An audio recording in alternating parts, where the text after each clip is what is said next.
Amen. Hallelujah. Mapagpalang umaga po sa ating lahat. At bago po tayo mag-umpisa, tayo po ay manalangin.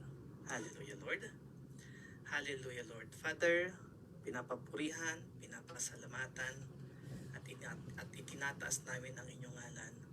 Lord, dalangin namin na sa aming pagtitipon ngayon, sa aming pag-aaral ng inyong salita, Lord, ikaw po ang gumalaw, ang inyong banal na espiritu po ang pumagitna sa amin. Buksan mo po ang aming isipan upang maintindihan namin ang inyong mga salita. Buksan mo ang aming mga puso nang nawa ito ay tanggapin namin ng buong buo. Gayon din ang gamitin mo din po ako bilang instrumento at iyong tagapagpahayag. Maraming salamat po. In Jesus' name we pray. Amen. Hallelujah. Amen. Mapagpalang umaga po muli at ang aking ibabahagi sa umagang ito ay patungkol po sa ating prayer life. Amen. Sa pananalangin po, sa pagdarasal po natin, na ito dapat ay kalakip sa ating buhay. Amen. So, ang prayer po mga kapatid, ito po ay kumbaga ito ay pag-connect natin sa ating Panginoon. This is connecting to God. Ito po ay yung mismong tayo pa ay kumakausap sa ating Panginoon. This is our communication to God. At sinasabi ko po na ito po dapat ay kaparte po ng buhay natin sa pang-araw-araw nating ginagawa. Amen? Kung sinabi po nating pang-araw-araw na ginagawa natin, ito ay kalakip sa ating lifestyle. Amen? Ano po ang lifestyle? Ito po ay ang ating daily activities, yung mga ginagawa natin. This is the way of living. Okay? This is our habit, mga ginagawa natin, kinaugili. Amen? So, yan po ang tinutukoy ko na ang prayer po ay dapat kalakip po sa ating buhay. Prayer as a lifestyle. Amen? Kaya sa panahong ito, pag-aralan po natin at i-examine po natin ang ating mga sarili kung paano po ang prayer life natin. Kinakausap ko ba ang Panginoon? Am I connecting to God? No? Malakas ba ang prayer life ko? Siyempre po kung malakas ang prayer life mo, mas lalakas din ang pananampalataya mo. Okay? At kung gayon man, dapat patuloy po niyong palakasin ang prayer life nyo upang mas lalakas din ang pananampalataya nyo. Tandaan po natin mga kapatid, we are in the end times, meaning malapit na po ang pagbalik ng ating mahal na Jesus. Amen? At kung sino po yung may malakas, may mataas na pananampalataya, sila po ang papasa. Amen? So wag po nating sayangin ang panahon na ibinibigay sa atin ng Panginoon. Meron po tayong oras, may pagkakataon po tayo, so magpalakas po tayo ng pananampalataya. At ang gagamitin po natin na example sa ating pag-aaral ngayon ay si Prophet Daniel. Amen? So si Daniel po, titignan po natin kung paano ang kanyang prayer life, kung paano niya nilagay sa kanyang pamumuhay ang pagdarasal, at makikita po din natin kung ano po yung resulta ng pagkakaroon ng malakas na prayer life. Amen? So buksan po natin ang ating Biblia sa Daniel chapter 6. Basahin po natin ng buong chapter. Amen? Daniel chapter 6. Okay.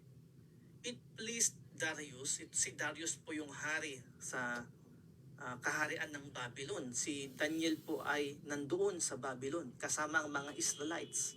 It pleased Darius to appoint 120 satraps to rule throughout the kingdom, with 3 administrators over them, one of whom was Daniel. The satraps were made accountable to them so that the king might not suffer loss. Now, Daniel so distinguished himself among the administrators and the satraps by his exceptional qualities that the king planned to set him over the whole kingdom. So kung dito po sa pagbasa natin, si Daniel daw ay naatasan bilang maging isang administrador. Okay? At siyempre po, bilang administrador, meron din pong um, mga tao sa ilalim niya. Meaning si Daniel po ay isang government official, mataas na government official sa Babylon. At sa ibaba po niya, meron din pong mga maliliit na mga government official. Okay? Meron mga satraps, sabi po dito. Ang mga satraps ay parang kumbaga mayor ng bawat probinsya. Okay? At sinabi po dito na si Daniel po ay mayroong exceptional qualities. Sa pagkakaroon niya ng exceptional qualities, inisip po ni Darius nung hari na atasan si Daniel na maging tagapamahala ng buong kaharian. So makikita po natin dito na si Daniel pala ay okay na tapat na government official at may magandang katangian. Okay? Good qualities po. Nung bata-bata po si Daniel, yan din po ang nagbigay sa kanya ng dahilan para mailagay na maging servant ng hari. Because he is a fast learner. Kung babasahin natin sa Daniel chapter 1, he have good qualities. He is intelligent. So yan po si Daniel. Okay? At nung humantong na po sa Daniel chapter 6, mataas na po yung kanyang katungkulan. In verse 4, ipagpatuloy po natin. Sabi po dito na at this time, the administrators and the satraps tried to find grounds for charges against Daniel in his conduct of government affairs, but they were unable to do so.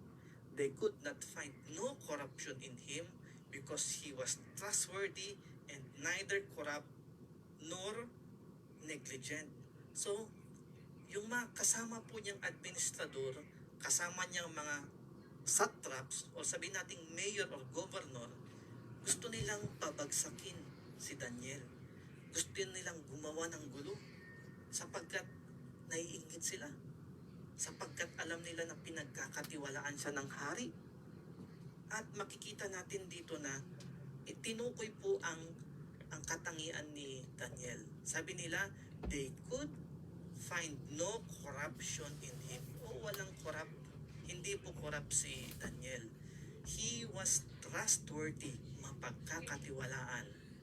Neither corrupt nor negligent. Hindi po pabaya si Daniel sa kanyang katungkulan. So makikita natin, sana ganon lahat ng mga opisyal. So good qualities. Masasabi nating ehemplo or example si Daniel. Okay?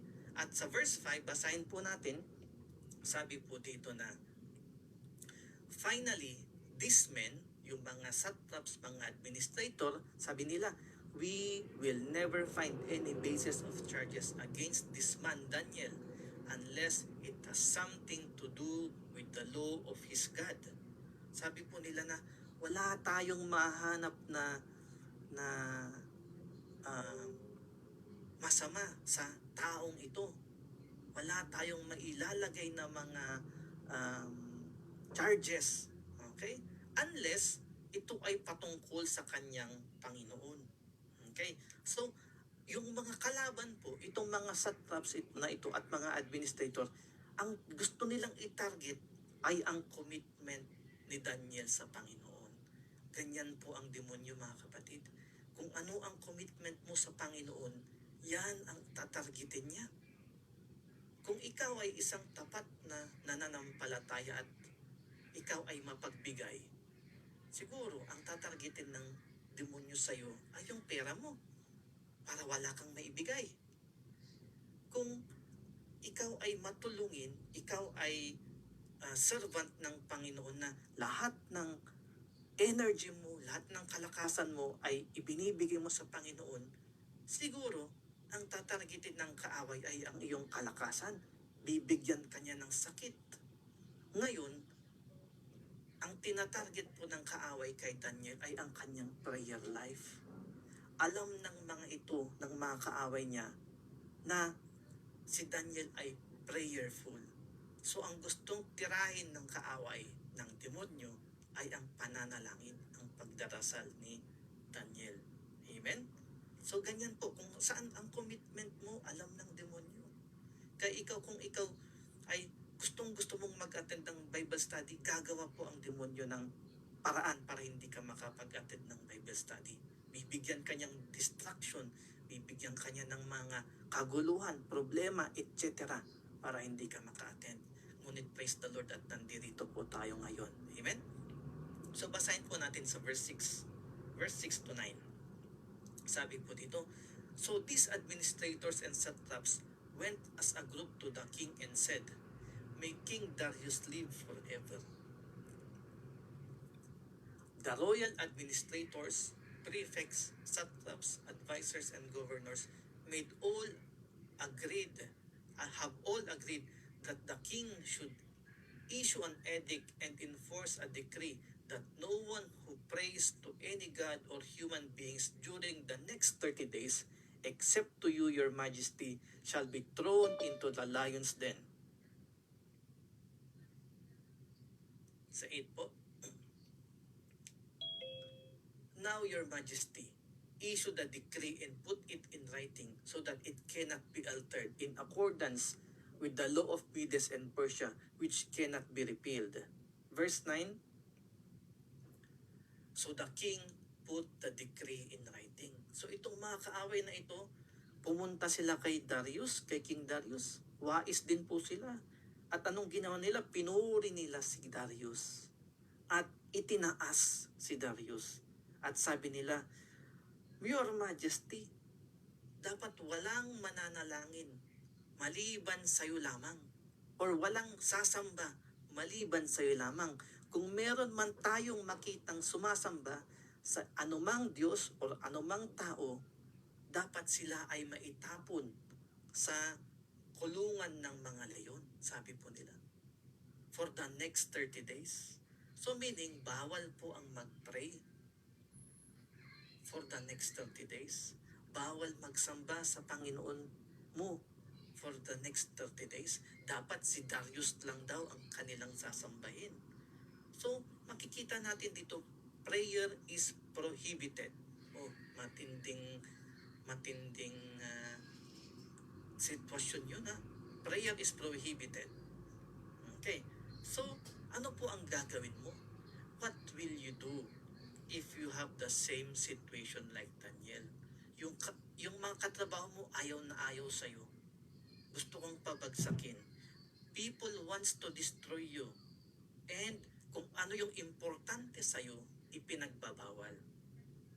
At yung buhay mo ay in danger. Kung mag-pray ka, in danger ang buhay mo. Mamamatay ka. Ano ang gagawin mo? What will you do? Okay? So, ano ang gagawin natin kung merong kaguluhan? Kung may mga sitwasyon na naghahadlang sa atin para magsamba sa Panginoon? Okay? Ang gagawin po natin ay magpatuloy mag-pray. Amen? Be a prayerful Christian. Amen? Hallelujah. Sabi po ng ating Panginoong Hesus, watch and pray so that you will not fall into temptation. Amen? Watch and pray. Sabi, anong ibig sabihin ng watch? Pay attention. Be careful.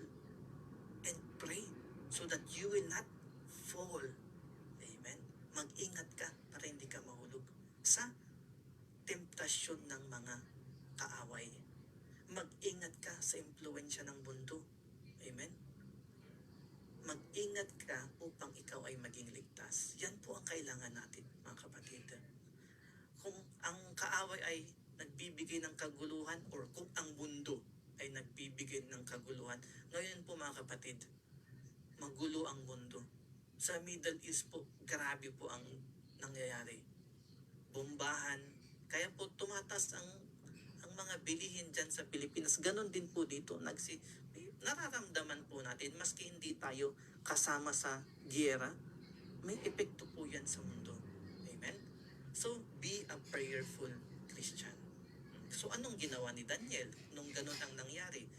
Verse 10 to 11, basahin po natin.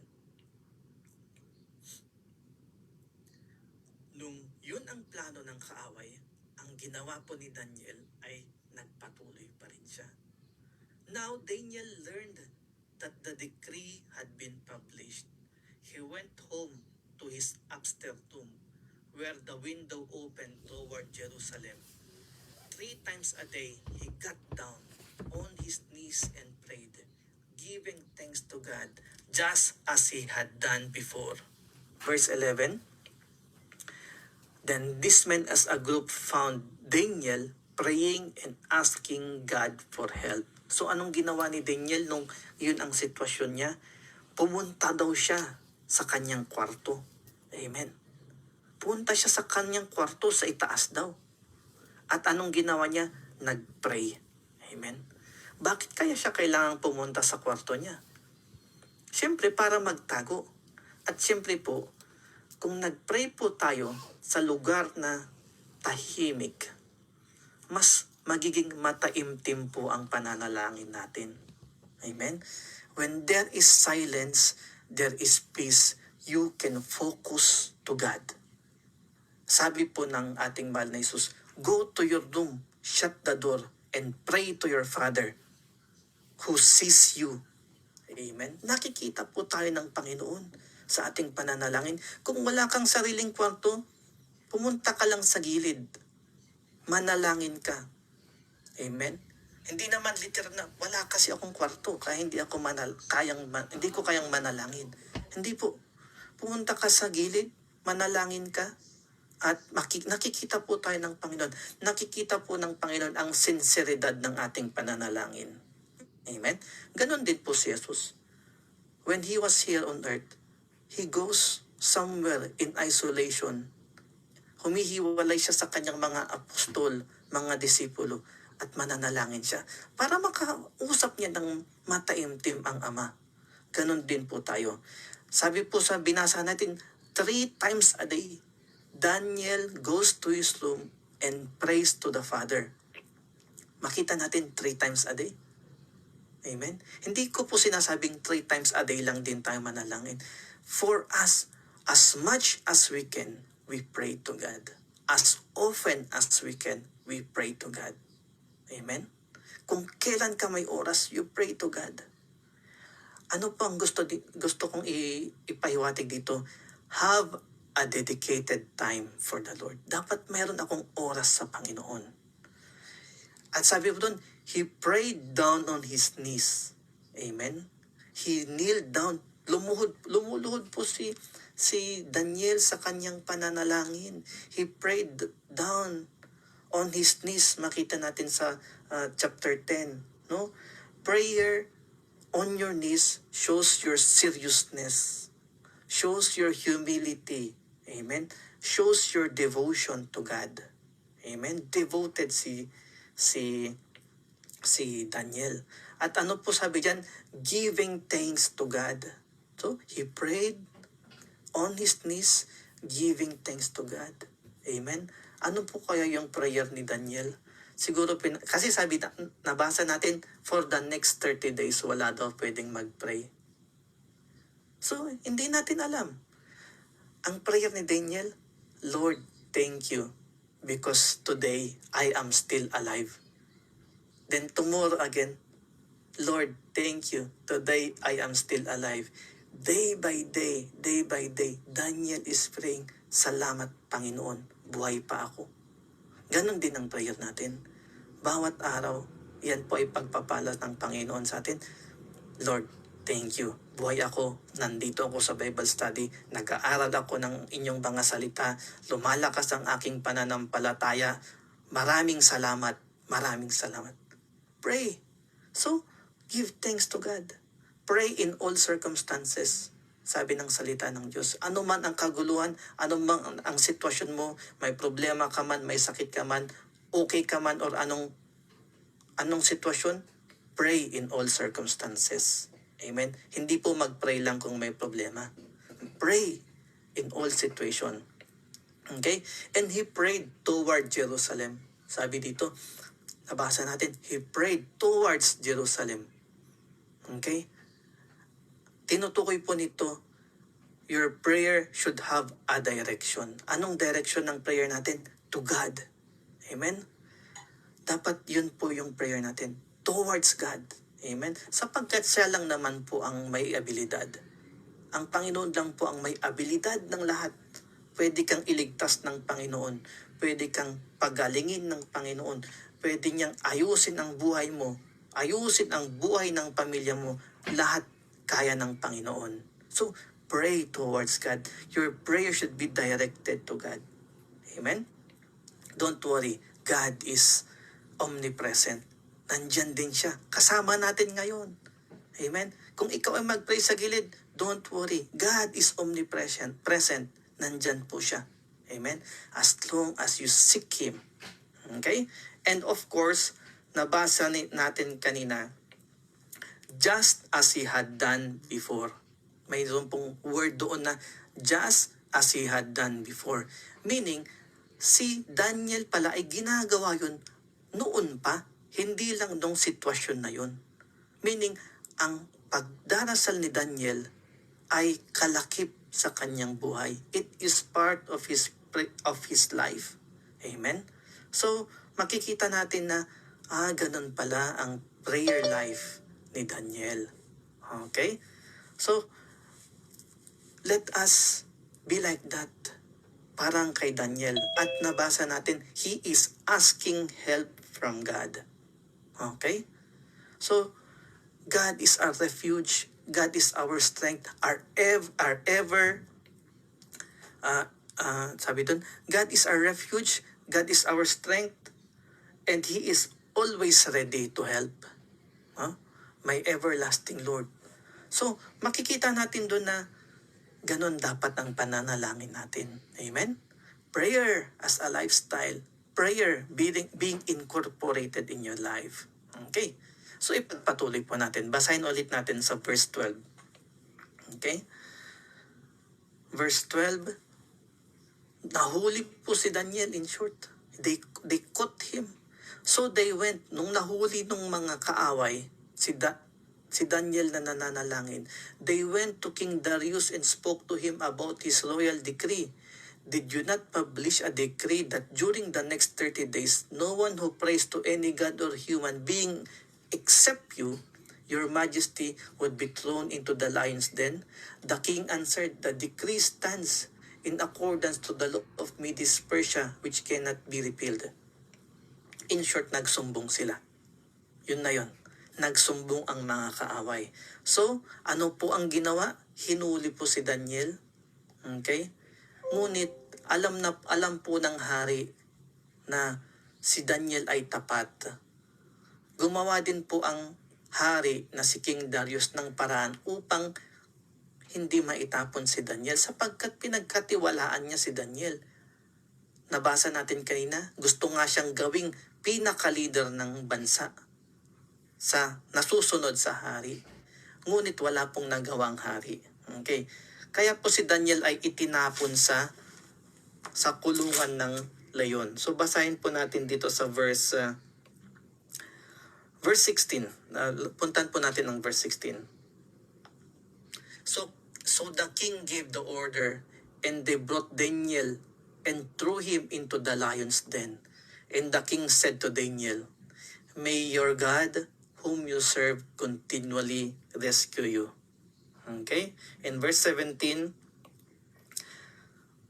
so a stone was brought and placed over the mouth of the den, and the king sealed it with his own signet ring and the rings of his nobles, so that Daniel's situation might not be changed. Kawawa naman si Daniel. Nagpipray na nga siya, na itapon pa rin siya sa kulungan ng mga leyon. No? Ngunit, hindi po siya pinabayaan ng Panginoon. Mga kapatid, si Daniel po ay approximately 80 years old nung nangyari ito sa buhay niya. Okay? Matanda na po si Daniel nung naitapon siya sa kulungan ng leon. Meron po bang 80 years old sa atin dyan? Ako po, kalahati ng 80. Maramdaman ko din po na hindi na ganun kalakas ang pangangatawan mo kumpara nung ikaw ay bata-bata, ikaw ay binata. So makikita natin na wala po talagang ligtas si Daniel. Hindi po natin kayang labanan ang leon. Hindi po natin kayang takbuhan ang leon. So no escape talaga si Daniel. No chance na mabuhay si Daniel. Okay? Kaya po mga kapatid, ano ang nangyari sa kanya? Verse 19, basahin po natin sa verse 19.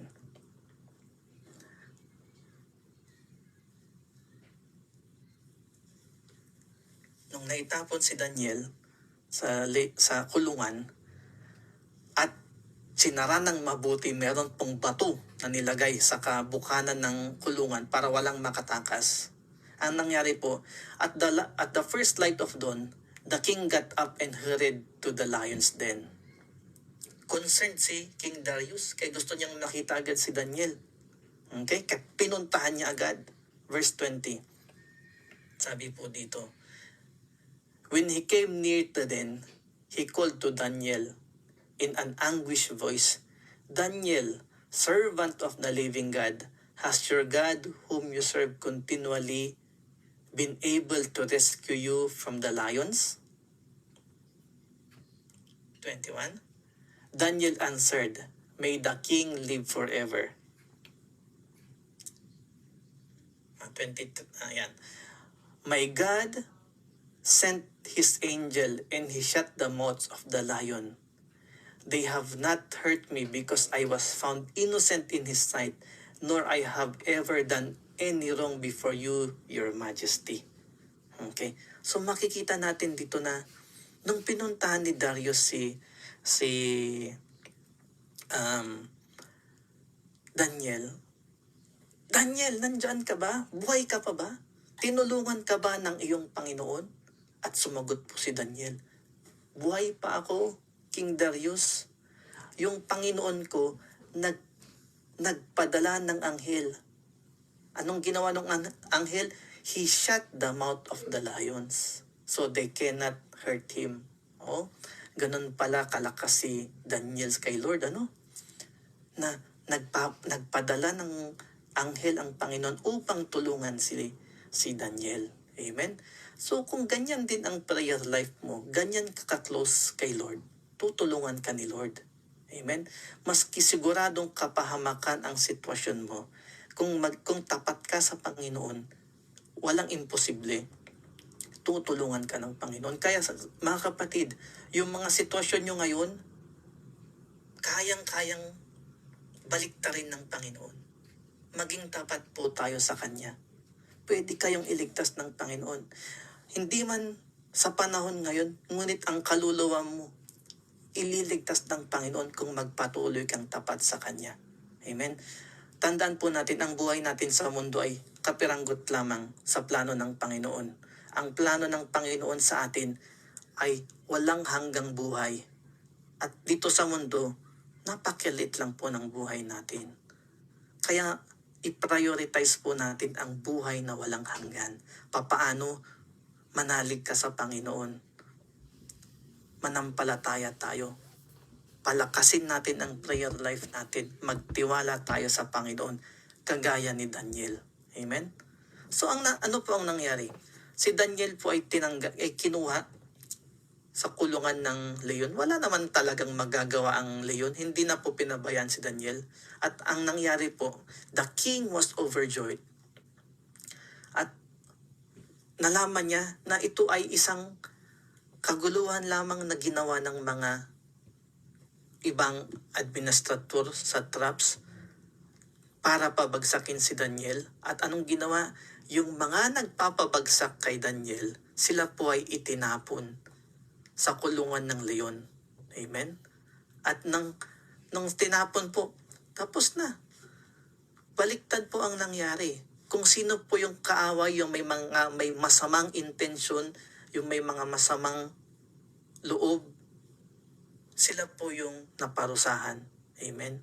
So makikita po natin dito mga kapatid na kung ang pananalangin natin, ang pananampalataya natin sa Panginoon ay malakas, tutulungan tayo. Amen. Ang mensahe po ay let us be prayerful. Okay? Let us be close to God.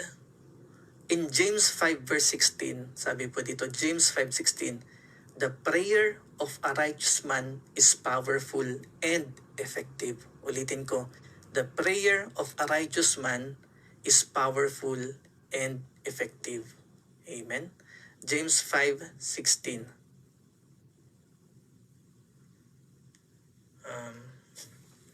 Tignan po natin, hanapin po natin yung versikulo na yon.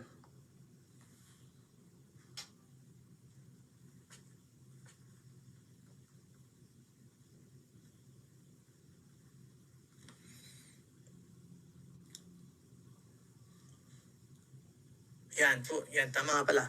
Yan po, sa dulo, sabi dito, the prayer of a righteous person is powerful and effective.